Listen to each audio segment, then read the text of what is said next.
This is In Character.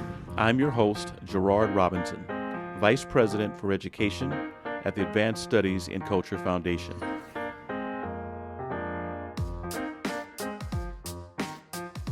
Hello, everyone. This is Gerard Robinson. Welcome back to another session of In Character. And as you know, I have group meetings, and then I do a one-on-one with some of the guests. Today, we actually have Michael, who is coming to us from Oregon. How are you? I'm doing great out here. We're just hoping to get schools back in a rhythm like everywhere else around the country right now. Understandable. So you were part of a great conversation with others who were talking about state education agencies. And so I want to do a follow-up question with you. One question I raised, if you had a magic wand, what would you do? I'm going to raise it again because I think there's some more you want to talk about. I love that question. And as you know, Gerard, you've worked for state education agencies yourself, and it's a very interesting dynamic on how you want to impact change in the field. And certainly we're all focused on equity right now in this time in history, cultural responsive thinking. I think the thing that stands out to me is rural America and rural education is often left out of conversations. And I would even go as far as to say that a lot of people that make policies inside of the state capitals that impact students maybe have never even been out to some of the rural areas of their state. I know the Hunt Institute for many years did a study on legislators and how often they'd actually been out into the field or into a school, and they tried to get legislators out into the field more. We also did that in Oregon. But I have to say that I've been pretty humbled by rural Oregon myself, because I worked in the valley around a metro area. And in the last 4 years, I've had a chance to drive around the state. And I feel like rural educators maybe don't have as many community partners. Sometimes the plans that are developed for school improvement might be more based on larger metro school districts and not necessarily for smaller districts. And I think we have to find a way to diversify the educator workforce everywhere, but particularly in rural Oregon as well. Just because you have less students in focal student group populations doesn't mean they don't need culturally specific supports, affinity groups, and things of that nature. Understandable. You know, what's funny is when people think of Oregon, naturally they think of Portland, or they'll think of your state capital, but we don't think of a Western state as being a rural state. And so you've opened up the door to, resources and other things. Talk to us about what your SEA is doing, in fact, to help educators in rural areas. And maybe are there a couple of aha moments that you've seen in the work of the SEA that the rest of us around the country can learn from? Yeah, I think the first thing that we have to do at SCA, and we've done a lot better job in the last 5 years, and you mentioned this when we were talking, is you got to show up. You got to actually take the time to go out and look at these places. The first assignment I had at the department was to drive to Baker City and work to build a mentoring program out there. And that's 5-6 hours away from the capital. So you're exactly right, Gerard. I mean, I think getting mentoring programs in rural Oregon, because they struggle with retention of teachers. So I think getting a mentoring program in these areas is crucial. And then I also think working with universities in rural Oregon to recruit instructional assistants that mirrored the demographics of our changing student population. There's a lot of Native American students in rural Oregon. There's a ton of Latinx students. If I drive 7 hours from here, there's a ton of migrant students that work in the onion fields in Ontario, Oregon, which is on the border of Idaho.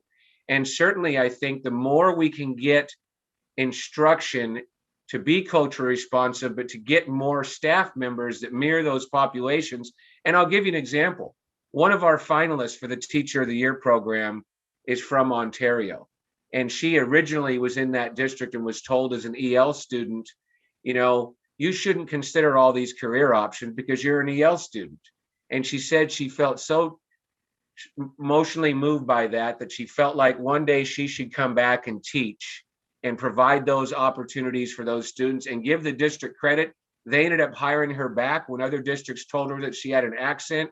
And now she serves those kids. When they walk into her room, they see someone that looks like them and that can support them. And I can tell you, it's a major difference in education when you have that. So I think implementing more programs where universities can collaborate with school districts and lower the cost of what the education would be for certain educators or instructional assistants to diversify the workforce. Also, as I said, get out and make sure you send people out to listen. You know, I worked a lot with Senator Wyden when I first started on the Teacher of the Year program. And he told me the thing that people want in rural Oregon is they want you to go out and answer their questions. They want you to show up, and they don't want you to hide in the state capitol. So if you just do that, you will have a very good start to your career.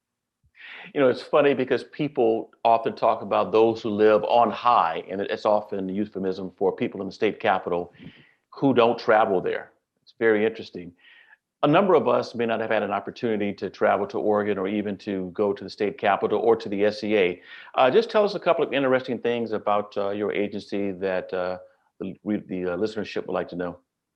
Well, first of all, our director, Colt Gill, has traveled the whole state and really makes it a point to get around and make sure and listen to folks everywhere they are around the state. I think another thing is our stance on anti-racism and developing a curriculum for the state right now, SB 13, which is culture responsive ethnic studies curriculum.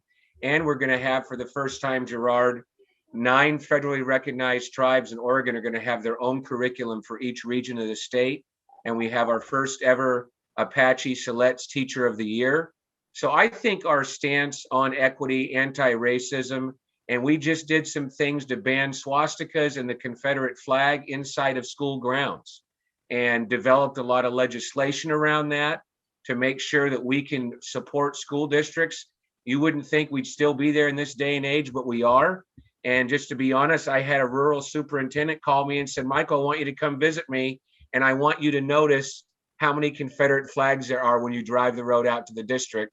And I did that. And so we can't have that anymore because we have to model things for our students that they can then internalize and understand how to have culture responsive behavior. So I think our SEA has done a great job of prioritizing equity, making sure we listen to all parts of our state as much as we can. And I think right now, we've done a good job of trying to adapt to daily guidance that's going on to support CDL and all these different learning modes. And we try and meet with educators weekly. I know our director meets with superintendents weekly. And there's always questions in education, Gerard, but this last 11 months, there's triple, there's quadruple questions. And the SEA has to be a support.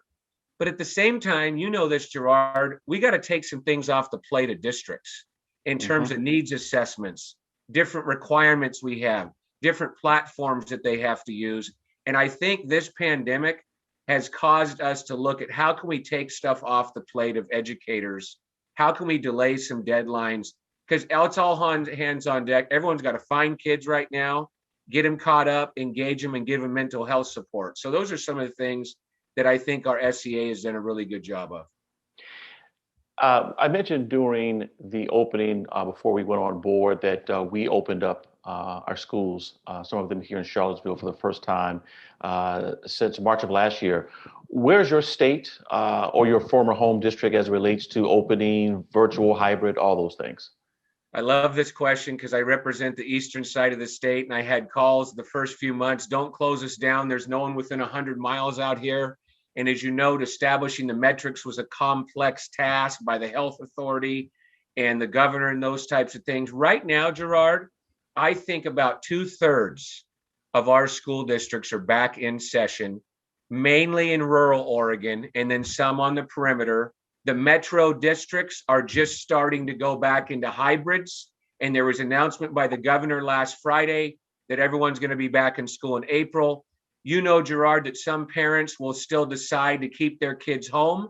But for the most part, I see more opening than I've seen in a year. And I'd say about 2/3 of the state will be poised to be open by April and maybe 3/4 by the end of April. That's a ballpark estimation. The metro areas with higher COVID counts have taken longer to come down. But with increased vaccinations, I even see those metro districts starting to open up. And I'll tell you, I think parents are happy. I think educators are happy. And I think we all realize that those live moments inside a school to see a mentor or be a part of an activity are what really get the kids going, and they're looking forward to having those moments again. That is very interesting. You raised a couple of questions, but I always want to keep you within 15 minutes. So we obviously need to have another conversation because it'd be interesting to talk about the dynamics of rural saying yes, urban no, and people would think it's because it's urban and rural, and it may be, but it may not be. And there's so many nuances that we Yes. often overlook. And in fact, Catherine and I are going to have a session for rural educators, and so Oh, I'll get a you are? chance. Yeah, we're going to have Well, a and kind I'd of be interested to know what your experience has been working in two different states, because you were the one that brought it up, Gerard. I'm going to give you credit. That was your magic wand answer. And I've been hmm thinking about it for 2 weeks since that time, because I think it's something that people don't think about at the forefront, but it's really important to drive Yeah, in schools. Virginia, it's called the horseshoe, and it's about 1.3 million people. And if you removed it from the Commonwealth of Virginia and it was its own state, you're looking at, in some instances, being 50th or 51st in all the things we don't like. So, but thanks for raising that point, Michael. Thank you so much again for your time. I look forward to more conversations in the future. Gerard, I've really enjoyed the facilitation and leadership, and thank you for what you're doing. Take care.